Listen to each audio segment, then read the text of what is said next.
nuestra vida. Amén. Bueno, que Dios bendiga después de tantas complicaciones. Vamos a leer en Primera de Timoteo 1, 14 y 15 vamos a tocar hoy. La verdad que un día de lucha, se van borrando los mensajes, después tengo problemas con el cable del micrófono.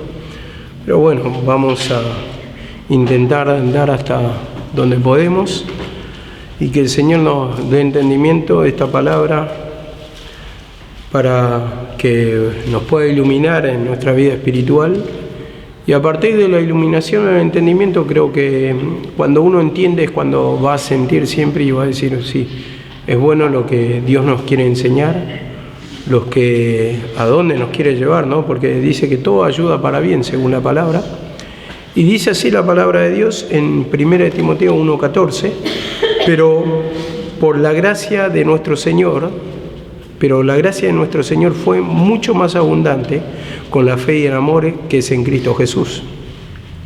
Palabra fiel y digna de ser recibida por todos, que Cristo vino al mundo para salvar a los pecadores, de los cuales yo soy el primero. Bueno, esto lo dice Pablo y como dice en el 14, que es lo que queremos destacar y después vamos a pasar al 15, que la gracia fue más abundante.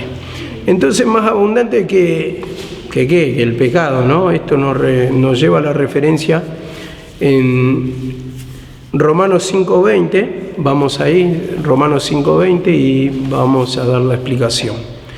Dice Romanos 5:20 y 21, pero la gracia se introdujo para que el pecado abundase, mas cuando el pecado abundó, sobreabundó la gracia. Vemos acá la palabra, cuando el pecado abundó, también sobreabundó la gracia. O sea que fue mucho más abundante la gracia del Señor, el perdón del Señor. Porque está el pecado, muchas veces, como decíamos ayer, contendemos contra el plan de Dios, contra el propósito, contra las cosas que nos van surgiendo, nos van pasando, pero así también como está el pecado, como hay pérdidas en nuestra vida, como hay complicaciones, como hay problemas, también está la otra parte que sobreabundó, como dice acá, la gracia, el perdón. Entonces, eso es lo que quiere mostrar. Sí, es verdad que hay problemas, pero sobre esos problemas siempre va a haber soluciones por la fe en Cristo Jesús. Y dice en el 21, para que así como el pecado reine para muerte, también la gracia reine para justicia de vida eterna mediante Jesucristo. Entonces nos enseña acá que mediante el sacrificio de Cristo tenemos el perdón de pecado, y es verdad que hay un pecado, como dice acá, como lo hace figurar, para muerte, pero hay otra gracia más sobreabundante que reina para vida eterna. Entonces esa vida eterna está hablando de liberación de nuestra vida, de salvación, de un cambio, una transformación, de un bienestar. Y vemos que justamente por eso apunta que la gracia fue más abundante en la fe, dice acá la palabra, y el amor que es en Cristo Jesús. Entonces, mediante el sacrificio de Cristo, vemos una gracia abundante superando el pecado, como dice la palabra también en Pedro, que el amor cubrirá multitud de pecados. Entonces, ¿en qué se mostró su amor? Dice, en que envió a su Hijo unigénito. Entonces, cuando recibimos la gracia del Señor, estamos recibiendo el mismo sacrificio donde se mostró su amor. Entonces tenemos la fe en el sacrificio para perdón de nuestros pecados. Entonces ahí vemos la liberación de nuestra vida. Cuando vamos confesando nuestro pecado, vamos confesando todo lo que tenemos, porque en ese sacrificio tenemos la fe que es destruido, y ahí vamos a hallar la liberación y la transformación de nuestra vida. En Lucas 7:47, vamos a leer Lucas 7:47, desde el 36 vamos a leer. Yo voy a dar toda una lectura y vamos a explicarlo directamente. Dice así, 7:36 de Lucas. Uno de los fariseos rogó a Jesús que comiese con él. Y habiendo entrado a la casa del fariseo, se sentó a la mesa. Entonces, una mujer de la ciudad que era pecadora, al saber que Jesús estaba a la mesa en la casa del fariseo, trajo un frasco de alabastro con perfume. Y estando detrás de él, a sus pies, llorando, comenzó a regar con lágrimas sus pies, y enjugaba con sus cabellos, y besaba sus pies, y los ungía con el perfume. Cuando vio esto el fariseo, que le había convidado, dijo para sí: este, si fuera profeta, conocería qué clase de mujer es la que le toca, que es pecadora.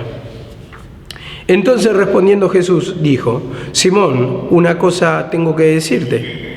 Y él le dijo: di, maestro. Un acreedor tenía 2 deudores. Uno debía 500 denarios y otro 50. Y no teniendo ellos con qué pagar, perdonó a ambos. Dijo al pues de ellos le amará más. Respondió Simón y dijo: pienso que aquel a quien perdonó más. Y él le dijo: rectamente has juzgado. Y vuelto a la mujer, dijo a Simón: ¿ves esta mujer? Entré en tu casa y no me diste agua para mis pies, mas ésta ha regado mis pies con lágrimas y los ha enjugado con sus cabellos. No me diste beso, mas ésta, desde que entré, no ha cesado de besar mis pies. No ungiste mi cabeza con aceite, o sea, con el perfume, mas ésta ha ungido mis pies con perfume. Por lo cual le digo que sus muchos pecados le son perdonados, porque amó mucho más que a aquel, quien se le perdona poco, poco ama. Y a ella le dijo, tus pecados te son perdonados. ¿Qué quiero destacar de acá, hermanos? Bueno, justamente lo que vamos a destacar, de un momento, es que acá la mujer, cuando se refiere a la mujer pecadora, era una mujer, como se dice, prostituta, y vemos cómo acá el pecado ante la sociedad de los judíos era grave, ¿no? Era grave, era mal visto, y bueno, la cuestión es que entra y ella llora, ella consagra ese perfume que era caro, como dice en otro pasaje, no se podía haber vendido esto por 300 denarios. Entonces era un perfume carísimo, pero ella ofrendaba ahí, enjugaba, lloraba, y estoy diciendo en esto que presenta su alma con quebrantamiento al Señor. Y esa forma de poner el perfume, de lavar sus pies, es una forma de reconocimiento hacia el Señor. Entonces lloraba, ¿por qué? Porque le estaba implorando ese perdón. En cambio, el fariseo nada de esto hizo, y vemos cómo después le dice a Pedro, ¿quién amará más? Y le dice, el que va a amar más, el que mucho se le ha perdonado. Entonces vemos que esta es la actitud de la mujer pecadora, viendo su pecado que son multitudes. Entonces ella tiene arrepentimiento. Y así nosotros, hermanos, creo que cada uno tenemos pecado. Y hay una multitud en sí, pero por la ceguera o por la incredulidad, por el acto o concepto que tenemos, justamente nos vemos nuestro pecado. En cambio, esta mujer lloraba, y se quebrantaba. Y es verdad que ante la sociedad tal vez el del fariseo sea menor el pecado, menos vistoso, pero vemos que acá, ¿quién vino con un corazón más agradecido? La mujer pecadora. Vemos acá que ella se entregó, ella vio sus pecados, la multitud de sus pecados, pero esto es lo que está mostrando de la actitud que quiere de nosotros el Señor. Vemos que veamos multitud de pecados en nuestra vida, y dice que multitud de pecados le perdonó. Y entonces así, cuando nosotros nos arrepentimos de multitud de pecados y vemos, discernimos a través de la palabra, entonces vamos a tener una mayor relación con el Señor, una mayor comunión, un mayor perdón. Entonces vamos a ser libertados más. ¿Por qué? Porque vemos multitud de pecados. Pero cuando vemos poquito, tenemos ese espíritu de fariseo. Por eso usa la figura del fariseo y no de otra persona, el que ve poco sus pecados, el que no ve falta, el que se ve perfecto ante la sociedad y ante el Señor. Entonces poco le va a perdonar el Señor si tiene para arrepentirse poco, si ve muy poquito. Entonces la gracia no va a sobreabundar. Pero ¿con quién sobreabundó la gracia? con la mujer pecadora. Esto es lo que está mostrando esta figura. Y vayamos también a Marcos 2:17. Marcos 2:17 dice así la palabra: al oír esto, Jesús le dijo: los que están sanos no tienen necesidad de médico, sino los enfermos. No he venido a llamar a justos, sino a pecadores. Vemos acá la palabra: los sanos no tienen necesidad de médico. Entonces, cuando uno no reconoce una enfermedad, o sea, ¿para qué va a intervenir el médico? Y así también, si uno no reconoce el pecado, ¿para qué va a intervenir Cristo? O Cristo no puede intervenir, ¿por qué? Porque no reconocemos la necesidad de un médico. Y dice: no he venido, acá justamente hace referencia a lo anterior, jugando con las palabras, no he venido a llamar a justos, dice, a llamar a justos, diciendo, no he venido a llamar a personas que están sanas espiritualmente, sino, como dice acá, a pecadores, sino a enfermos. Entonces hace un juego de palabras diciendo, ustedes son enfermos, pero no lo están reconociendo, dice. Entonces, no he venido a llamar a justos, sino a pecadores. Y vemos que así uno se tiene que reconocer para que sea perdonado el pecado, porque todos tenemos pecado en sí, algo de que tenemos que ser perdonados, libertados, porque ese perdón se traduce en liberación siempre, y no me canso de decirlo, porque no es solamente el reconocimiento, sino que ese perdón se traduce en que te liberta la mente, en que sentí el descanso, y vemos que justamente eso es lo que el Señor quiere hacer en nuestra vida. Pero para eso hay que tener convicción de pecado. Y para sentir su perdón tiene que haber un arrepentimiento genuino. Pero justamente va a haber un arrepentimiento genuino cuando, ¿qué? Cuando hay conocimiento de la palabra. O si no, no va a haber contritación, o no va a haber convicción por el pecado, o no va a haber convencimiento de que nos está perdonando, o que nos quiere perdonar, porque no tenemos la raíz de la palabra que nos muestra profundamente. Por eso, escuchen, mucha gente grita, llora, en el sentido de que está bien que grite y llore, pero perdóname, por favor, perdóname, y no se siente perdonada. ¿Por qué no se siente perdonada? Le está faltando conocimiento de la palabra, profundidad para que vaya más allá. Entonces que arranque de raíz eso. Y no siente la liberación, no siente el perdón, se siente culpable. ¿Por qué? Porque no hay profundidad de palabra. Entonces en esa falta de profundidad de palabra no puedo arrancar la raíz y permanece el árbol con los frutos. El tormento, la opresión, la carga, no me siento libertado. Quiero que me perdones, por favor te pido, en el nombre de Jesús, pero perdóname, y empezamos a hacer como una imposición. ¿Pero por qué? ¿Por qué no se siente? Porque no hay una profundidad de la palabra. Entonces no puede descubrir los pecados, por lo tanto el perdón queda como al aire, vamos a decirlo. Porque no hay una contritación, no hay un convencimiento genuino, entonces no hay una liberación. Y como dice acá la palabra, en Lucas 5:32, vemos que dice algo parecido: no he venido a llamar a justos, sino a pecadores al arrepentimiento. Pecadores, porque viene a llamar a los pecadores, a los que reconocen, pero a que se arrepientan. Ahí le agrega un poquito más, en esa frase, la palabra, ¿qué quiere de nosotros? El corazón contrito y humillado, el arrepentimiento. Y como siempre digo, no es solamente porque nos quebrantamos en un momento, pero no solamente que quede en el quebrantamiento, sino en un cambio de conducta. Eso es el verdadero arrepentimiento. O sea, sí comienza por la oración, sí comienza por el arrepentimiento, por el reconocimiento de reconocer nuestras enfermedades, pero después va en el cambio de conducta. Es como decir, bueno, estoy gordo, la verdad es que estoy gordo, necesito adelgazar, sí, y necesito hacer gimnasia, sí. Pero después, yo reconozco la enfermedad, me queda el paso de ¿qué? De practicar ese ejercicio para yo poder adelgazar. Entonces ahí en la disciplina no queremos entrar, porque reconocemos la enfermedad. Creo que uno reconoce, sí, soy malo, soy murmurador, soy rebelde, tengo pasiones, hay tantas cosas que reconocemos, pero después no aplica la cruz, o sea, la parte de la disciplina, es lo que muchas veces pasamos por alto. Entonces no, es un proceso, como siempre se dice, es un proceso, pero es como la dieta del gordo. El lunes empiezo y nunca llega el lunes.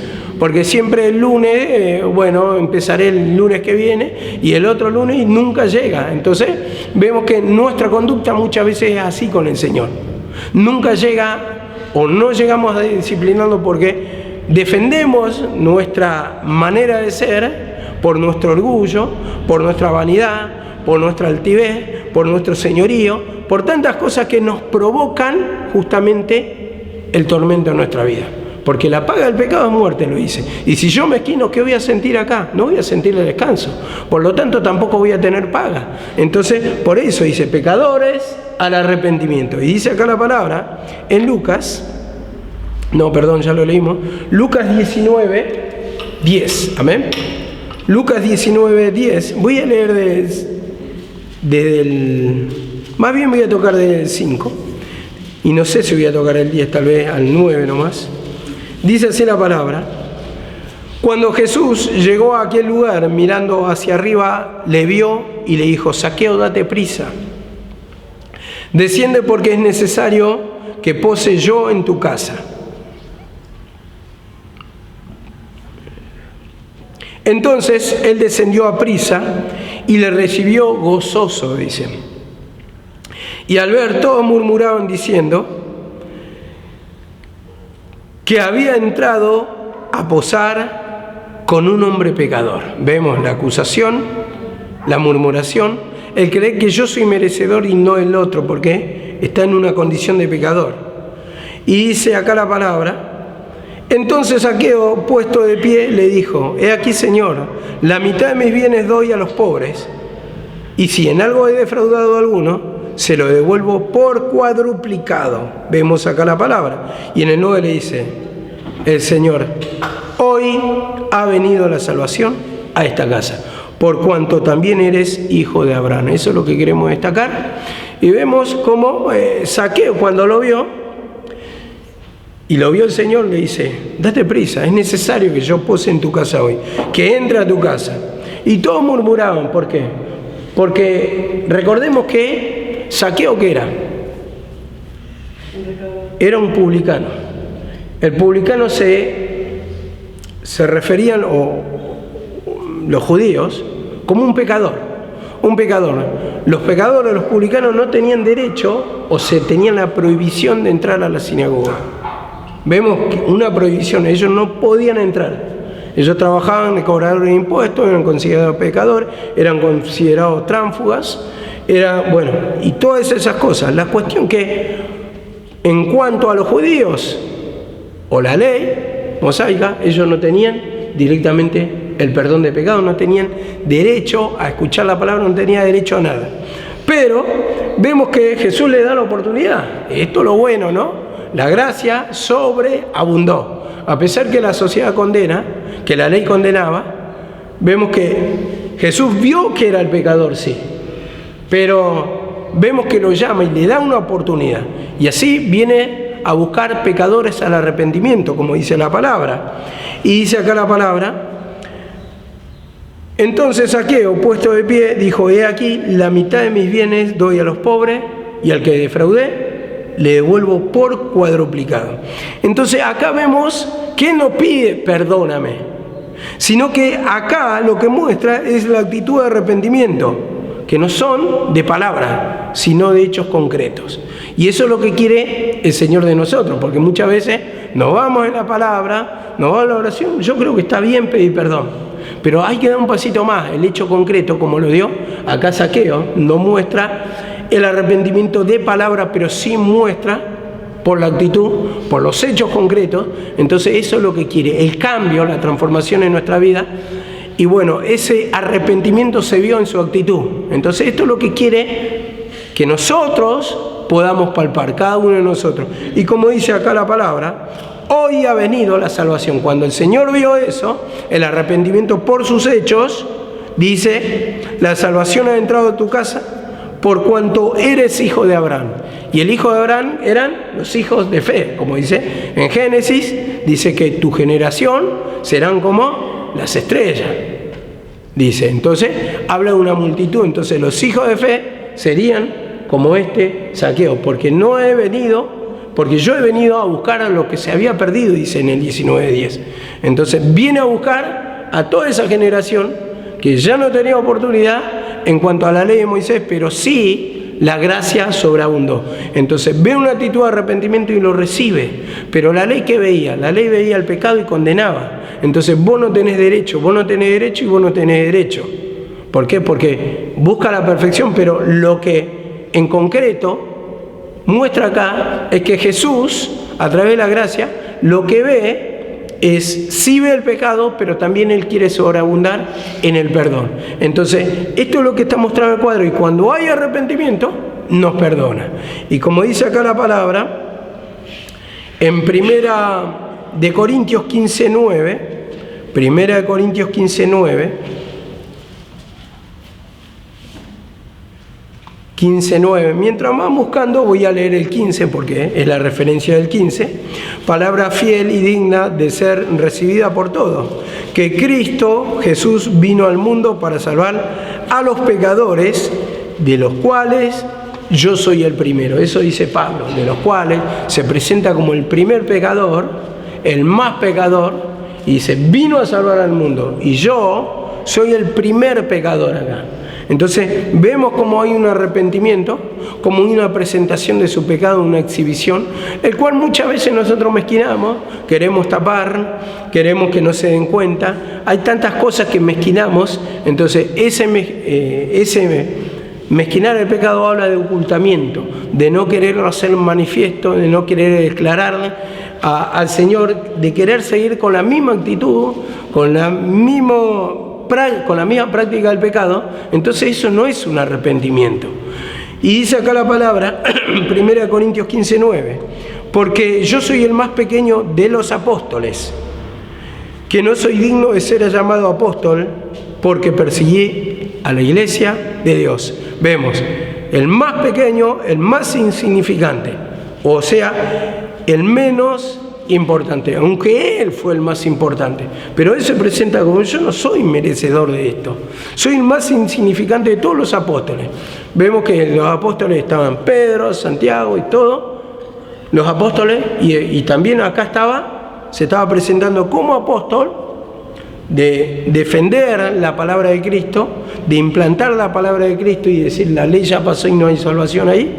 Entonces, este apóstol, como se presenta acá, yo soy el más pequeño, el menos importante, el más insignificante, pero ante los ojos de Dios fue el más importante. ¿Por qué? Porque tuvo la profundidad, llevó la palabra a los gentiles, a los reyes, presentó en todos lados la palabra, pero con una profundidad tal que a él le fue manifiesto, le fue revelada, pero por su humillación, esa palabra de la cruz. Él decía, nosotros predicamos a Cristo y a este crucificado, pero nosotros predicamos la palabra de la cruz.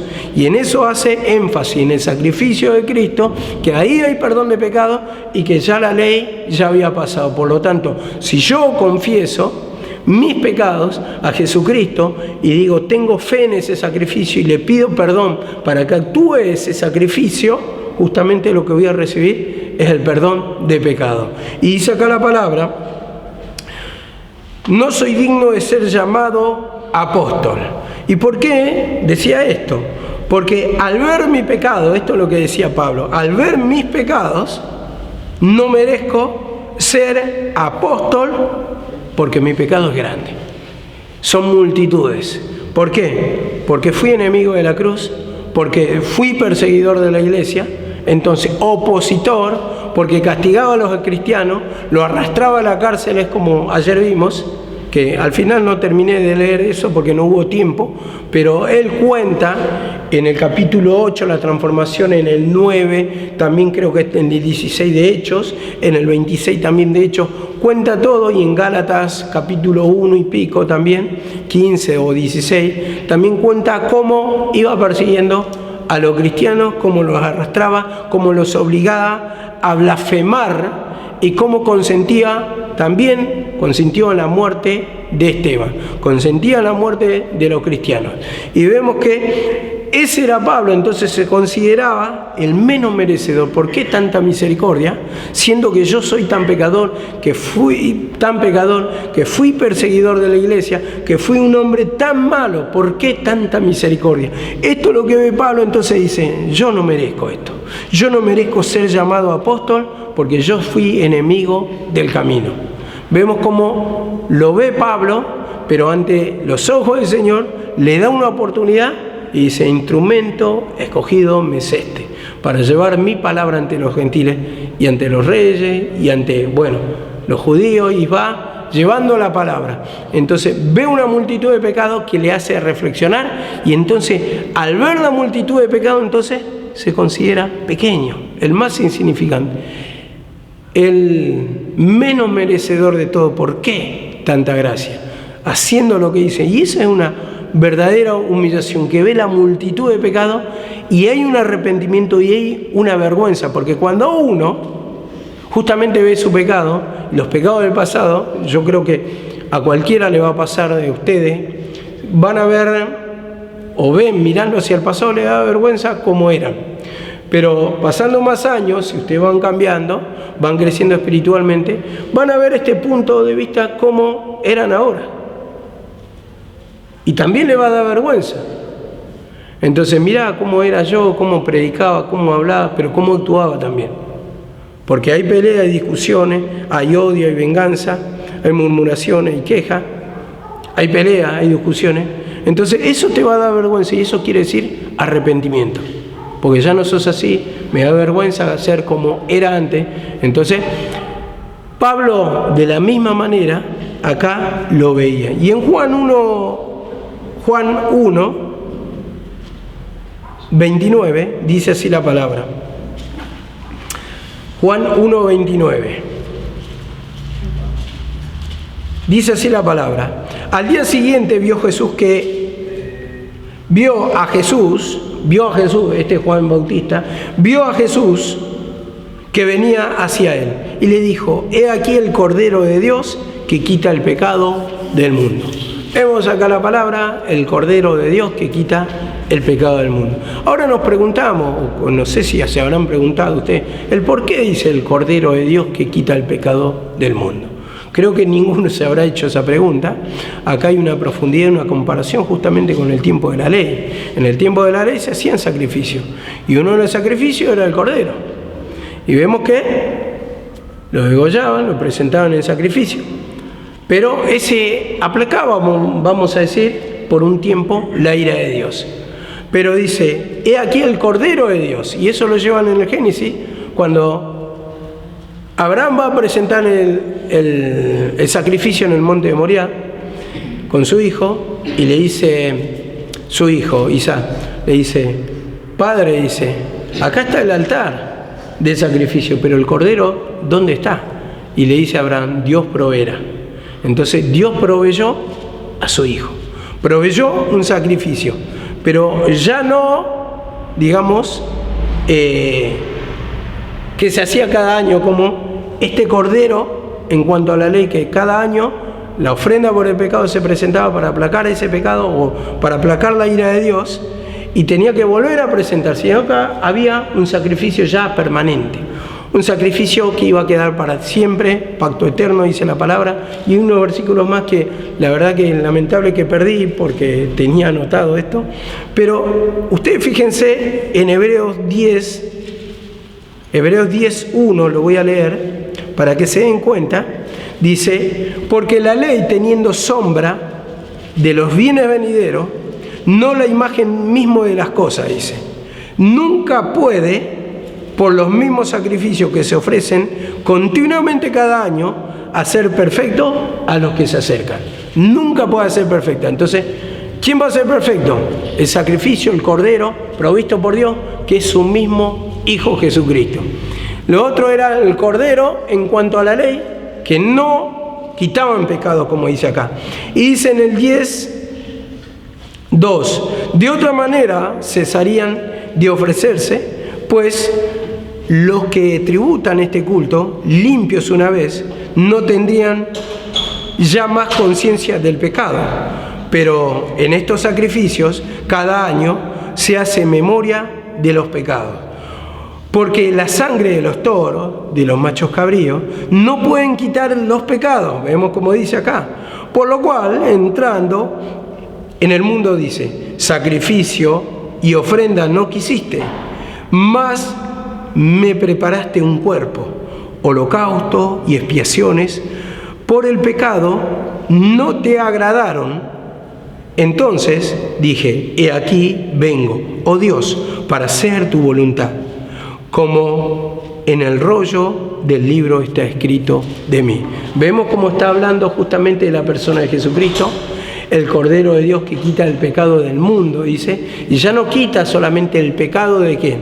Del pueblo judío, sino que perdona a todo el que se arrepiente. Y esto es lo que tenemos que destacar de acá. El Cordero, en cuanto a la ley, era para que presentara el sacrificio cada año ahí y perdona el pecado para uno, y otro tenía que presentar para otro. Y vemos que cada año, pero de ninguna manera quitaba el pecado, no había salvación.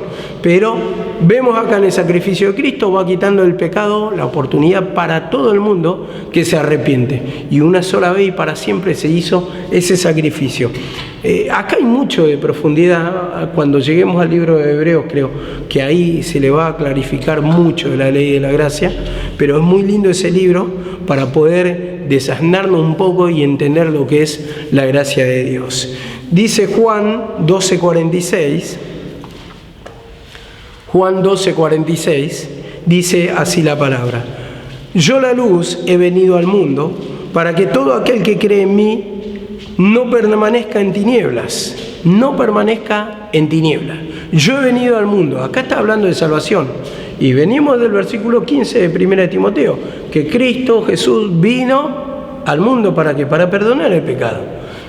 Entonces acá dice, yo, la luz, he venido al mundo para que aquel, dice, todo aquel que cree en mí, dice, no permanezca en las tinieblas, dice. Entonces, la oportunidad se la da para todo el mundo, como dice acá la palabra. Todo el mundo, vemos acá la palabra, que está ciego. Y al que está ciego, ¿no? El que reconoce su ceguera para ver la salida. Porque yo soy la luz del mundo. Entonces el que reconoce que está en tiniebla, que está ciego, que no puede ver, entonces yo le doy la luz, o yo soy la luz. Entonces van a tener salida a mí. Esto es lo que está diciendo. Entonces la oportunidad ya está referida a todo el mundo. Y todo el que cree, dice, y al que oye mis palabras yo y no las guarda, yo no le juzgo, porque no he venido a juzgar al mundo, sino a salvar al mundo. Vemos. Yo no le juzgo, dice. Sino, dice, porque yo no he venido a juzgar al mundo, sino a salvar. Entonces, es un tiempo de salvación para todos, pero depende de cada uno de nosotros. Si hay arrepentimiento o no, si creemos la palabra o no, si pedimos perdón o no. Y cuando digo si creemos la palabra o no, porque ¿cuántas veces tenemos incredulidad? Nos sentimos abatidos espiritualmente, con desgano, con desaliento, con falta de oportunidad, con caminos sin salida. Entonces renegamos, nos trae aflicción de espíritu. Pero dice, yo no le juzgo porque no he venido a juzgar al mundo, sino a salvar. Vemos acá la palabra. Nosotros que escuchamos la palabra, tenemos este tiempo de oportunidad, este tiempo de salvación. Y como dice la palabra en Juan 3:18, mirá lo que dice en Juan 3:18, porque más o menos era lo que iba a tocar, dice, el que no cree ya ha sido condenado. Entonces el Señor da la palabra. Yo no le voy a juzgar, y uno que predica no va a juzgar a la persona, pero da la palabra. Pero dice, acá en Juan 3:18, dice, el que no cree ya ha sido condenado, o sea, permanece en condenación. Porque no vino a juzgar, sino que la persona, la humanidad ya está en tinieblas, ya está en condenación. Pero el Señor quiere libertar de esa condenación. Y para eso uno necesita creer. Y para creer necesita escuchar su palabra, necesita conocerla. Y necesita después arrepentimiento. Y necesita un corazón quebrantado. Y necesita decirle, Señor, quebrantame, si estoy duro, más duro que una roca, más duro que una piedra transformada, cambia este corazón, como dice, en la canción, que también lo dice en un versículo, que tenemos corazón de piedra, pero quiere poner un corazón de carne, un corazón sensible, un corazón que escuche la voz de Dios para poder ser libertado. Y dice 12:48, el que me rechaza y no recibe mis palabras tiene quien le juzgue. La palabra que he hablado, ella le juzgará en el día postrero. O sea, el día postrero es en el tiempo de la crucifixión, en el último tiempo ese, en el día postrero. Entonces, la palabra juzga. Uno, no juzga, uno presenta la palabra. Nosotros presentamos el perdón en el sacrificio, después el arrepentimiento es individual. Por eso pide la palabra que se arrepienta. La palabra está. La palabra no te quiere condenar. El Señor quiere dar liberación, ese es el propósito. Pero si vos permanecés callado la boca sin arrepentimiento, sin pedir perdón de pecados, entonces permanecés en tiniebla. Y de eso te quiere rescatar. La tiniebla significa ceguera, significa oscuridad, significa tormento. Y de eso nos quiere sacar para llevarnos a la luz, como dice. Darnos entendimiento de la palabra, para que podamos palpar su presencia. Y bueno, ya que estamos en Juan, como dijimos, Juan, vamos a leer 3:16, amén. Juan 3:16 al 18. Porque de tal manera amó Dios al mundo que ha dado a su Hijo único, para que todo aquel que en él cree no se pierda, mas tenga vida eterna. Vemos acá la palabra. De tal manera, dice, de tal manera amó Dios al mundo. Y cuando dice de tal manera, está diciendo que tuvo mucho amor, ¿para qué? Para ofrendar a su Hijo. O sea, hay que tener mucho amor para sacrificar a tu Hijo por otra persona que ni siquiera es tu hijo, no pertenece a tu familia, no tenés afinidad o no tenés afecto, pero mostró su amor ahí. Vemos que es difícil de entender, es lo mismo que Judith sacrifique por otra persona a su hijo Freddy. O sea, no cabe en la cabeza del ser humano, pero fue un amor tan grande que vio la necesidad tan grande del ser humano que dice, mandó a su hijo único. Y cuando dice único, ¿por qué dice hijo único, unigénito? Esto creo que ya lo hemos explicado una vez. Hijo único dice, porque era el único hijo hasta en ese momento. Por el sacrificio de Cristo dice que llevó muchos hijos a la gloria, ¿no? Entonces vemos que hasta ahí nadie tenía parte con Dios, no constituía en la familia de Dios, no era herederos, sino que el heredero era Jesucristo. Y si nosotros aceptamos, somos coherederos con Él, y si coherederos, también hijos, dice. O si hijos, también coherederos, o algo así. Si no sé cómo es el orden, pero la cuestión es que recién al aceptar pasamos a ser hijos de Dios. O sea que después de ahí entraron a ser hijos. Pero primero con los judíos, tal vez eran pueblos, pero ninguno tenía salvación, ninguno tenía el derecho de ser llamado hijo, porque el derecho de ser llamado hijo, dice, por cuanto creyeron en Él, tuvieron el derecho a ser llamados hijos de Dios. Entonces, solamente aceptando, entonces, para esto está el sacrificio. Y ahí se mostró el abundante amor de Dios. Entonces, dice acá en el 17, porque no envió Dios a su Hijo para condenar al mundo, sino para que el mundo sea salvo por Él. Entonces ese es el propósito. No quiere condenar, pero ya están en condenación. No, Dios no va a condenar. No, vos ya estás en condenación porque fuiste formado en delito y pecado. Entonces ese sufrimiento, de ese tormento, de la condenación, del mismo infierno, podemos decirlo así, catalogarlo, nos quiere libertar el Señor. Y como dice acá en 18, el que en Él cree no es condenado, pero el que no cree ya ha sido condenado porque no ha creído en el nombre del unigénito Hijo de Dios. El que no cree ya está condenado, porque ya está condenado en sí, pero Él te quiere libertar de la cárcel espiritual, de la condena. Y esto es lo que está mostrando la palabra acá, porque no creyó en que Él es el Hijo de Dios, unigénito, al que mandó, que es Hijo de Dios, y por cuanto es Hijo de Dios, vino para salvar al mundo, y no lo creyeron. Esto estaba profetizado, pero ellos no lo creyeron. Entonces recibe o está en condenación, permanece en condenación. Y en Job 42:6, vamos a terminar con esto. Job 42:6 dice así la palabra: por eso me retracto y me arrepiento en polvo y ceniza. Me retracto, o sea, mis pensamientos. Me retracto de todo lo que dije. Esta es la versión que me gustó, estaba así, pero en la versión de Reina Valera dice: de oídas te había oído, mas ahora mis ojos te ven, por tanto me aborrezco, dice, en vez de me retracto. Me aborrezco, o sea, estoy aborreciendo mi vida, mis pensamientos, mi manera, lo que digo, lo que hablo, lo que pienso. Eso está diciendo, y me arrepiento hasta polvo y ceniza.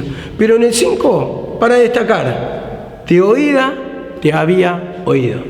Creo que todos escucharon de Dios, la historia de Dios, la palabra del Señor, de oídas. De oídas, un tiempo de oídas. Sí, escuché de Jesucristo. Sí, escuché la palabra una vez, fui a una misa, fui a una iglesia, fui a esto, fui al otro, entré en un templo, escuché la palabra de Dios, lo vi por internet, me contaron, me predicaron, me dijeron, de oídas. Mas ahora mis ojos te ven. Entonces solamente el primer tiempo escuchaste. Pero dice, ahora mis ojos te ven. ¿Qué está diciendo? Ahora estoy comprendiendo. Ahora estoy sintiendo ese poder que habla del amor, de la paz, de la tranquilidad, porque escuchamos mucho que Dios es amor, que Dios es paz, que Dios transforma tu vida. Bueno, eso es lo que estoy sintiendo. Esto es lo que está diciendo acá Job. Y dice, por tanto me aborrezco, dice, en polvo y ceniza me arrepiento. Por tanto me aborrezco, o sea, como decía hoy, me avergüenza mi forma de pensar, lo que fui, la forma en que tuve me da vergüenza. Me da vergüenza solo el pensar cómo era. Por eso dice, me aborrezco. Me aborrezco. Y dice, y me arrepiento en polvo y ceniza. Ese polvo y ceniza, sabemos que, según la película, ellos se tiraban polvo, mostrando el arrepentimiento, se arrancaban los pelos. Polvo y ceniza, se tiraban en ceniza, hacia acostado, en la cama de silicio que le llaman, totalmente extendido, así boca hacia abajo, mostrando el luto, arrepentimiento. Entonces, lo que nos lleva a entender esto, que una vez que entendemos la palabra, que escuchamos, que sentimos, que palpamos, nos lleva a aborrecernos cómo éramos nuestra vida pasada, y eso lleva al arrepentimiento, porque el comprender en sí la palabra te va a llevar al arrepentimiento. Entonces necesitamos entender. Necesitamos comprender que todo lo que está fuera de la voluntad del Señor es malo, me destruye y me trae malestar. Pero cuando te da una contritación, un arrepentimiento, eso es lo que te va a llevar al cambio. Pero para esto necesitamos entender la palabra y después el paso a la oración. Señor, dame un corazón arrepentido, que yo pueda sentir tu quebrantamiento, que puedas experimentar lo que es tu presencia, y más te va a llevar al arrepentimiento. Porque una vez que te quebras, te lleva a la profundidad del arrepentimiento, y así va corriendo la palabra para poder efectuar el cambio en nosotros. Amén, que el Señor le bendiga.